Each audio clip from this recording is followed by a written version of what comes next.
तारुज नहीं आता, तजाद नहीं आता। अगर उनका अंदाज लें तो फिर तो कुरान टकरा जाएगा कि 3 जगह ये कह रहा है इज्जत सारी अल्लाह की है, अल्लाह के सिवा किसी की और की नहीं, और चौथे मकाम पे कहता है इज्जत और करोड़ों की भी है। तो कुरान उनके अंदाज पर टकरा जाएगा, हमारे अंदाज पे कुरान नहीं टकराएगा। और कुरान के कुरान होने की दलील ये है कि एक बात बताता है और सच्ची बात बताता है, और इसमें कहीं तजाद मौजूद नहीं है। अब इस एक अंदाज में क्या है ये देखो, ये मेरे हाथ में कुरान है, सूरह मुनाफिकून, उसके अंदर ये आयत नंबर 8 है।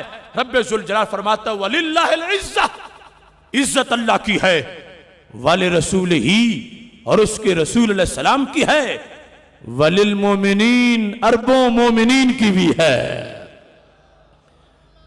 इन्नल इज्जत लिल्लाहि जमीआ, अगर उनके अंदाज पे मानते तो रब के सिवा एक भी इज्जत वाला मानते तो मुशरिक हो जाते, और अगर कुरानी अंदाज पे माना है तो फिर करोड़ों को इज्जत वाला माना है, फिर भी मुशरिक नहीं हुए।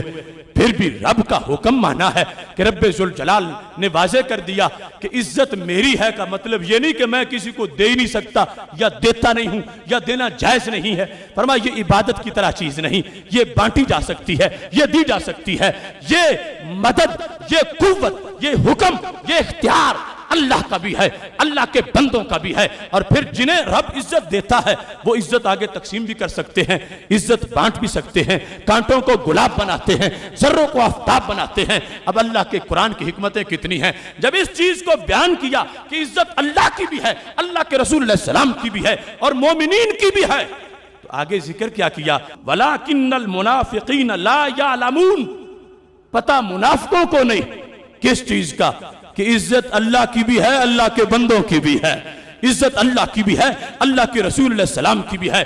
तो पता चला कि कुरान मजीद बुरहान रशीद ने उस अंदाज को कि जो आज कुछ अब लोग अपनाए हुए हैं उसे मुनाफिकत के अंदाज से ताबीर किया, और ये वाज़े किया कि हसर गैरों के लिहाज से था, हसर अपनों के लिहाज से नहीं था। अगरचे 3 मकामात पर इन्ना भी है, जमिया भी है, मगर इसके बावजूद वहां अपनों की जगह बाकी है, अपनों की गुंजाइश बाकी है, अपनों का मकाम बाकी है।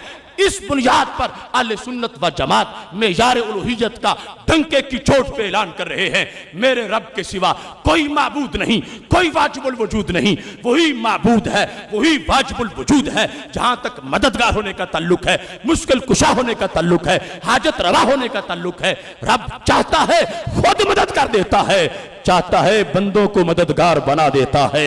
मेरा रब किसी को अल्लाह नहीं बनाता, मेरा रब किसी को मददगार बना देता है।